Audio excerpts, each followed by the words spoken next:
Place à l'environnement. Avec nous sur ce plateau, Thomas Samuel, PDG de Suna Design, un entrepreneur qui électrifie des villages grâce à sa technologie, des lampadaires solaires indépendants.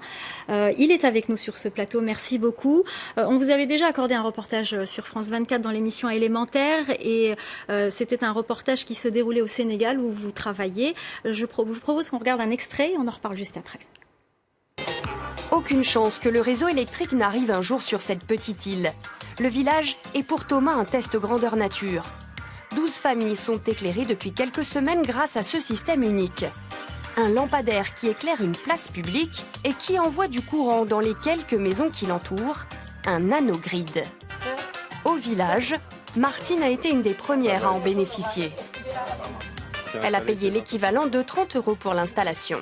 Batterie pour mettre là-bas. Et maintenant, tu viens, allez, tu allumes. Voilà pour ce sujet qu'on peut retrouver sur notre site internet. Ce projet, vous le développez, je le disais, qu'au Sénégal. Est-ce que vous pouvez nous expliquer en quoi ça consiste et pourquoi c'est qu'au Sénégal pour l'instant ? En fait, ce projet, c'est une illustration de notre obsession à trouver des business models pour trouver des modèles de revenus pour l'éclairage public solaire. Suna Design, c'est d'abord des lampadaires solaires, mais il faut en assurer la maintenance, pouvoir en cofinancer une partie pour des municipalités ou des bénéficiaires qui ne peuvent pas toujours le faire. Et là, faire payer des foyers pour un service énergétique, c'est une des illustrations les plus intéressantes qu'on ait trouvées pour un contexte subsaharien. Alors comment vous les faites payer ces foyers ? Mais là, c'est un système de pay as you go, de prépaiement.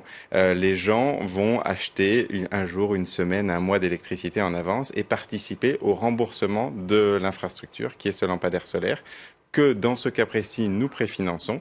Et c'est extrêmement vertueux. Les populations économisent de l'argent parce qu'elles ne consomment moins de kérosène, moins de bougies. Et nous, ça nous permet de déployer des lampadaires dans des zones qui malheureusement ne sont pas pourvues en réseau électrique.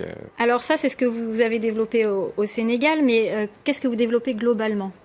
L'autre projet, le plus général. En fait, Suna Design, pour l'instant, 99% de notre activité, ce sont les lampadaires solaires. On les conçoit, on les fabrique en France. On est très innovant, on a levé beaucoup d'argent, on a 14 brevets et on peut se considérer comme les leaders technologiques de ce métier.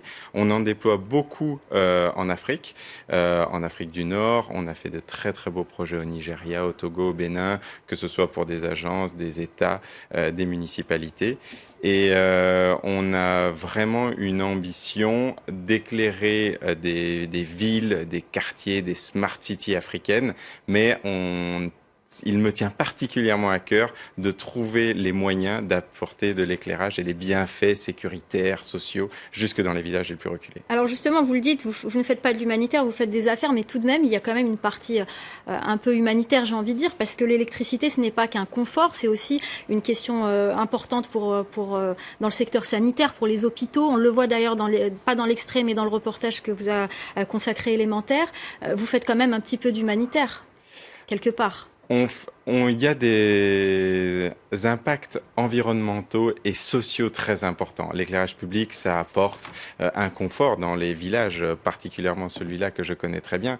Les populations vivent beaucoup à l'extérieur, donc l'éclairage public permet toutes ces réunions communautaires et cette vie sociale qui est très riche. Et dans ce cas précis, apporter en plus de l'éclairage intérieur, ça permet aux enfants d'étudier. Enfin, c'est très très riche. Et donc oui, on éclaire beaucoup de zones urbaines, des routes, des parkings, et ça a un impact sécuritaire. Là, avec ces projets ruraux, on a vraiment un impact aussi social très important.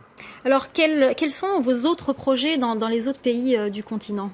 L'Algérie, par exemple. Alors, on a des projets en Algérie importants. Là aussi, on a des projets en Afrique de l'Ouest, en Afrique du Sud. On est vraiment présent sur tout le continent et on a l'ambition d'accélérer. On est distribué par des partenaires très prestigieux comme Schneider. On a des partenaires dans les pays parce qu'il est très important d'assurer une installation, une maintenance. On a des produits qui durent 10 ans sans aucune maintenance, mais il faut quand même être là si jamais il y a un accident de la route ou quoi que ce soit. Et on est en train de répliquer un modèle. On a une usine du futur à Blanquefort qui est toute digitalisée avec des outils de formation en ligne qui sont au top de la technologie et que l'on réplique. Et on a inauguré une première usine au Mali avec Econ Lighting Africa. Merci beaucoup, on aura l'occasion d'en reparler. Merci beaucoup d'avoir accepté notre invitation. C'est la fin